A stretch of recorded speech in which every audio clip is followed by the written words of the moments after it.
Hey, this is Bert, and you might not recognize me today, and that's because I'm wearing all these accessories. And the reason I'm doing that is to make the point that accessories really make the outfit. And when you consider all the accessories that the main characters in Star Wars wear and they take on and off, they really have many more costume changes than you might think.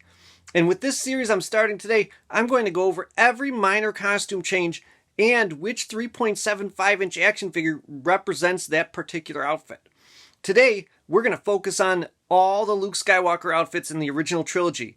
No skill customs. So let's jump in and take a look at each little minor costume change that Luke Skywalker goes through during the original trilogy and which action figure is best for each of those different costumes. I'm going to go through this in mostly chronological order, so of course we're going to start with the classic farm boy Luke that everyone knows and loves. Now overall, the best farm boy Luke out there is the farm boy Luke that came with the Resurgence of the Jedi Battle Pack. That figure does offer up some problems. While he can use many of the accessories from other figures, he only really comes with a lightsaber. There's no way to attach binoculars to his belt, and there's no way to attach a lightsaber to his belt. And really, as you watch the film, most of the time, if he's not wearing the binoculars or lightsaber, it's because he's holding them. So if you want to do a scene like the purchase of the droids or Luke Skywalker entering the cantina, you can't really use the Resurgence of the Jedi figure if you want maximum costume accuracy. If you want a Luke Skywalker figure that can wear binoculars on his belt, you have to get the Power of the Force 1999 flashback Luke Skywalker figure. He is pretty dated, so I'm hoping that Hasbro remakes him soon. If you want Luke Skywalker where you could plug a lightsaber on his belt, then you're going to be looking for the 30th anniversary Luke Skywalker. But again, very dated sculpt, no knee articulation, and the face and hair are kind of weird. You might want Luke Skywalker wearing a poncho.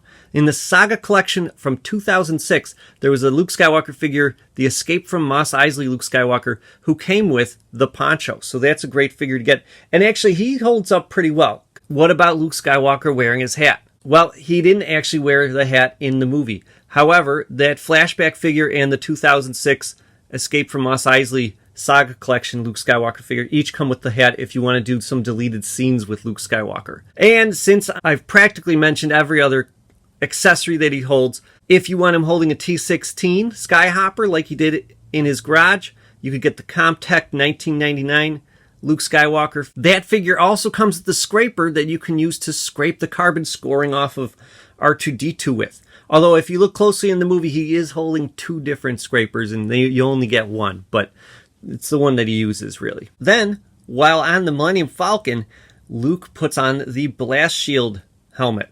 You can get that with the Power of the Force 1998 Luke Skywalker figure. That helmet is kind of small, so it doesn't fit on many of the other figures, though. His next major outfit that you see him wear, though, is his Stormtrooper gear. And that is best represented in the Vintage Collection number 169 figure. Or if you're going to be chasing down all these Luke Skywalker figures, you might want to get the Jedi Destiny Luke Skywalker San Diego Comic-Con 3-pack. But if you want Luke Skywalker with his slicked back hair and a little bit of dirt on him, then the best figure for that is the one that comes with the Saga Trash Compactor playset. Now, if you want Luke Skywalker with a comlink in his hand, I would go back to the Vintage Collection 169 figure, but he doesn't have a removable comlink. If you want that removable comlink, there was actually a Stormtrooper that came out in the Vintage Collection Kmart 2-pack, and that figure has a removable comlink. Probably one of the, if not the smallest Star Wars accessory. It's pretty darn close, and I know for a fact that I have lost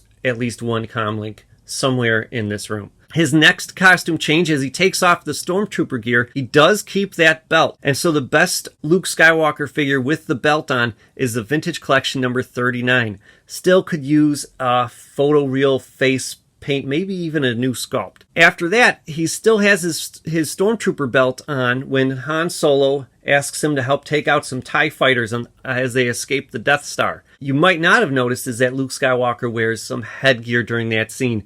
And the last time Luke Skywalker in a Stormtrooper belt with that Millennium Falcon headgear was made was in the 1998 Millennium Falcon Gunner Station pack. I don't know if I would really chase that figure down. I think I'd just be patient and and cross my fingers and hope that Hasbro makes that one. Mine's a little bit beat up because I don't care about it. Then we have Luke Skywalker in his X-Wing gear. Now this might surprise you. Luke Skywalker's X-Wing costume has a slight variation from one scene to the next. I'm not saying this is a blooper or anything or a continuity error, but in some scenes, Luke Skywalker is just carrying his gloves or doesn't have his gloves on at all.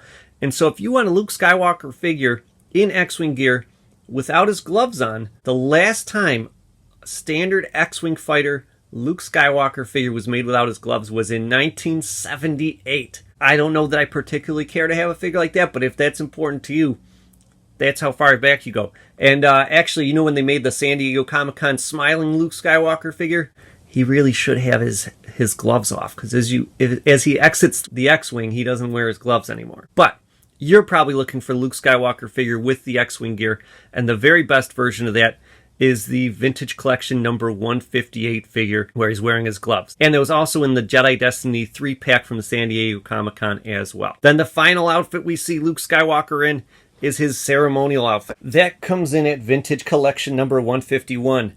And the next time we see Luke, he is freezing on Hoth, and he's wearing a mask over his face. The best version of that figure is Vintage Collection number 95. Got his mask on and scarf is covering his face.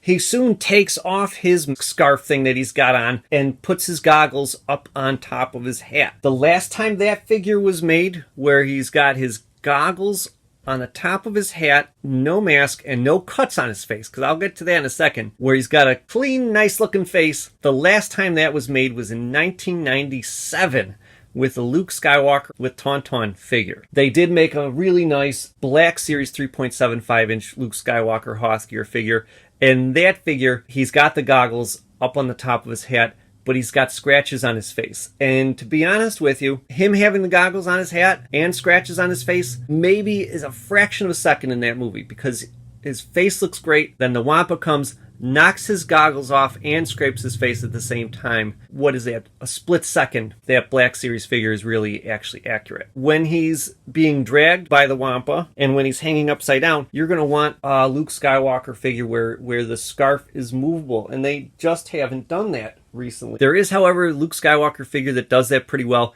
and that came in the Solo movie collection, 2018 Luke Skywalker with Wampa figure. Unfortunately, that figure is just 5 points of articulation, and he doesn't have a spot to put the lightsaber hilt on, because he must have, as he was being dragged, he must have had that lightsaber with him for it to fall right beneath him when he was hung up. However, what's nice is the scarf can be turned so that it's hanging. So he would work really well as a dangling Luke Skywalker figure if you want to do that scene in the Wampa Cave. Then, Luke Skywalker is seen in the Bacta tank, and that figure was made in the Power of the Jedi Bacta tank deluxe figure set. I would not expect to see that figure made again. Not popular with the kids, that figure. I thought it was important. Then, Luke Skywalker, as he's recovering, he's wearing a robe. Now, he wears a very similar, if not exactly the same, robe at the very end of Empire Strikes Back. Spoilers! So, you want to get the Legacy Collection Build-A-Droid number 38 figure, who's really designed to be for the end of the movie because his arm is opened up. He's got the metal wiring and stuff in there. But he works pretty well. If you're going to have him healing on Hoth, pull the robe sleeves down over Luke's arm and no one will even notice. Next, Luke Skywalker seen in his flight suit. They've never made a figure of him like this with just the orange jumpsuit and none of the other X-Wing gear on top, or Snowspeeder gear for that matter. I think it'd be pretty cool, but yeah, we'll see. Then we have Luke Skywalker as a Snowspeeder pilot, but he does not have his hood. The last time they've made a Snowspeeder pilot where you take off the helmet, he doesn't have that kind of like cowl hood thing on, was the 2007 Battle of Hoth Battle Pack. And that figure doesn't really hold up. Plus, he essentially has X-Wing pilot boots on. They're just painted gray. He doesn't really have a Snowspeeder pilot boots on. But if you want Snowspeeder pilot Luke, where he does have that hood cowl thing on, then you want to get Legacy Collection Build-A-Droid number 51. Now, they did forget to put a hole for his lightsaber, which is kind of annoying. The figure is also available in Movie Heroes Collection, but it's essentially the same figure. They just have a couple minor differences, so we can have an extra little backpack thing for the Movie Heroes one. But the Movie Heroes one doesn't correct the lightsaber hole. Really, he's got the lightsaber during that scene. Why isn't it there? Come on. Now, this is sort of a custom, but not really. This is really just an accessory swap. If you have Luke Skywalker in your Snowspeeder and you want him to look like he's got seatbelts on,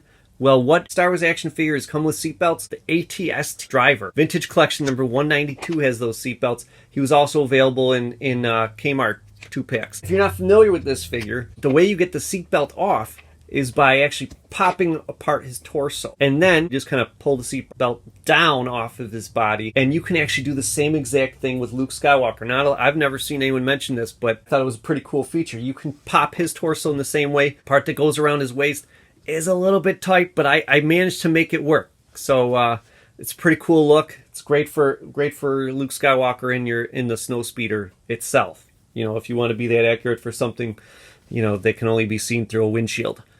That's up to you. I do it. Then there's one Snowspeeder outfit, minor change that they have not made a figure of, and that is where he's got his helmet on, but the goggles are not dropped down in front of his eyes. The goggles are raised up. You can kind of see them peeking down. And as far as I know, they haven't made that figure. Then we have Luke Skywalker on Dagobah. Still wearing his Snowspeeder pilot gear, but no gloves on this time. But on Dagobah, Vintage Collection number 44, very hard to find figure, but a very cool one. Even though his arms look a little bit long, if you pose him right, he's a pretty nice figure. Great for just getting out of your X-Wing fighter. Well, on Dagobah, Luke also wears what most consider his Dagobah fatigues, which are essentially actually his Bespin fatigues, just without the jacket. Now with these, the most articulated and most recent version is the Cave of Evil 3-pack version from 2019. While I do appreciate what Hasbro was trying to do with this figure, create a Luke Skywalker in Dagobah fatigues that could do everything that he does over the course of his time in Dagobah, the elbow articulation is just too much for such a small figure, and it really hurts the aesthetics of it quite a bit. And the Cave of Evil Vintage Collection 3-pack updated his face, and actually the Black Series 3.75-inch 2014 figure has a better face and hair color. So you might want to just skip the Cave of Evil one altogether and use that. The one nice feature is he's got this removable belt. Belt does come on and off over the course of the Dagobah scenes. I have Luke Skywalker in my Dagobah scenes doing 3 things. And rather than using either of those figures, I use the original Trilogy Collection figure and the Saga Collection Luke Skywalker figure. So the original Trilogy Collection, or OTC figure, is perfect for Luke when he's carrying Yoda. It's also really good for Luke when he's doing his handstand. Has alternate head, so his hair even looks like it's kind of hanging there. The other Luke Dagobah is from the Luke with X-Wing Fighter Toys R Us exclusive Saga Collection figure. And really, just like the other two I mentioned from the original Trilogy Collection, more of a statue almost, really doesn't really do much. But if you want to have Luke looking like he's using his hand to raise the X-Wing out of the Dagobah swamp there, it's a good looking figure. Luke Skywalker also shows up on Dagobah as a vision. As Darth Vader's head is chopped off, it is revealed to be Luke the whole time. And that figure you can get in the Cave of Evil 3-pack that I just kind of told you not to bother buying. You know what? The Yoda in it is pretty good. So you get 2 figures that are worthwhile. Also, while on Dagobah, he wears what everyone calls his Bespin fatigues. And the best version of that figure is Vintage Collection number 4. You might want to get the 2020 update because it has the photoreal face. If you can, get a good look at it. Mine's a little on the wonky side. What that figure doesn't allow you to do is to remove his belt. And there are moments when he's wearing this full getup on Dagobah, he doesn't have his belt on. Remember, he puts the belt on when he goes into the Cave of Evil. That figure really takes you right through the duel with Darth Vader, but at a certain point, his costume gets really ripped up and his face starts getting scuffed and bruised. That version of Luke is just too clean. So the best version for that is Bespin Duel Luke Skywalker from the Saga Collection. That figure also came with a lot. It came with the weather vane thing for him to hang on. It came with his cast, because that's another thing. Once he gets on the Millennium Falcon, he's got the cast over his arm where he's missing the hand. And if you get one of the early ones, you could find one with a bloody stump. So, you know, if in case that's important to you. However, he doesn't come with the breathing mask that I have him pictured with here. He does use that in a deleted scene, but it's not really visible in the movie so much, except for like the tube. But if you do want that, that came with Han Solo in the Minok Hunt 3-pack. I don't know if you want to consider this a costume piece, but he does wear a blanket that Lando gives him. And for that, I just used a brown scrap of fabric. Then we already tackled his outfit, his robe from the end of the movie. So we're going to move on to Return of the Jedi. First time we see Luke Skywalker in the movie, he is actually a hologram. And that figure was only made once, and that was the 2004 Saga Collection holographic Luke Skywalker figure. But again, they didn't put a lightsaber hilt on his belt. When he shows up in person, he is wearing his hooded cape and his Jedi Knight gear. The very best version of that is Vintage Collection number 175. It's just really a fantastic figure. Good example of the photo reel done right. That's perfect for when he's entering the palace. It's perfect for when he's talking to Jabba. It's perfect for when he gets dropped in the Rancor pit. Just take that hooded cape off, and it's also good for when he's on the skiff. However, where it doesn't work is if you want him clinging to the side of Jabba's sail barge, he doesn't have any place to put his lightsaber. That's really important to me. These people, they carry around their lightsabers, you know. He needed two hands to hold onto the barge, and his lightsaber was hanging on the outside of his belt. Figure doesn't allow for that. And then also, the figure doesn't have alternate hands. So even though he's wearing technically the same costume, when he gets his hand blasted, for the blasted hand, you're going to want the 30th Anniversary Collection number 25 Jedi Knight Luke Skywalker. And he's got the blasted hand. And he's good for when Luke goes back from the barge to the sand skiff. Because at that moment, he doesn't plug his lightsaber onto the outside of his belt. He actually just kind of shoves it in his belt. And that figure allows you to do that.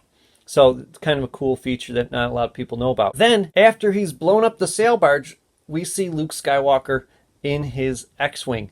And it's clear that he was not wearing gloves, so he had his damaged hand, and his left hand is normal. Okay, and then he puts a glove on just his right hand to cover up where he got hurt by the blaster. So that's never been made. They've never made a Luke Skywalker where he's got a damaged hand or a single black glove on. I acknowledge it's not really the most significant scene of all time, but, if you want every Luke Skywalker costume, to me, that's a costume. X-Wing pilot uniform, short black glove, no glove on the other hand. I'd buy it. Then we see him again in his Jedi outfit with this black glove on. We see him on Dagobah. We see him again in the Rebel briefing room. So what I'd love, as I mentioned, is Vintage Collection 175. I'd love for that to have had two alternate hands, a black one and a damaged one, but it doesn't. So what you got to go with is the Luke Skywalker from the Legacy Collection Battle for Endor 3-pack is the best version of Luke in this Jedi outfit. It's fabric. It's kind of interesting. Not a lot of people even know that he looks like that underneath his poncho, because he's really the Endor Luke. Then we see Luke in his Endor gear. Now, the best version of that is going to be Vintage Collection number 198 that's coming out this year. Okay, some people already got it. I don't know what kind of arrangements they have, but I don't have those arrangements, so I don't have this figure yet. There is one problem with the figure, and that is that his helmet is not removable. So, for those moments when he's not wearing his helmet, but he's still in his Endor combat poncho, you're going to want that Legacy Collection Battle for Endor 3-pack Luke also. Then we see Luke as he's being captured on Endor. That figure, really nice one, is Vintage Collection number 23 from 2019. That's good for when he encounters the Emperor for the first time, even when he's fighting Darth Vader. While Luke is getting electrocuted by the Emperor, the flap on his shirt comes loose. Now, you can't really see the gray underneath in the movie during this scene, but immediately afterwards, when he's looking at his father and helping his father take his mask off, and then again at the funeral pyre and the Endor celebration, you can see this gray triangle revealed where the flap has come loose. Now, you could use the Build-A-Droid number 16 Luke Skywalker Legacy Collection figure. He's got good articulation, but they sacrificed the sculpt a little bit to have him have a swappable chest where you could have the flap opened or you could have the flap closed up. And I feel like that's kind of sacrificed the shape of his torso and looks a little bit awkward. On the left is a 5 points of articulation figure. I don't know if it's really moving in the right direction, but he was available between 2014 and 2016 in various different packages. Force Awakens, Saga Legends, even Rogue One. So that's another option for you. And actually, that wraps it up. That is every single Luke Skywalker costume I could find. Tell me what in the comments below. What's your favorite? Which one has Hasbro not really done, or has done but maybe hasn't done quite right, that you really want to see? As always, like and subscribe. I'm going to do this again for Leia, Han, and Lando. So look for those coming right up.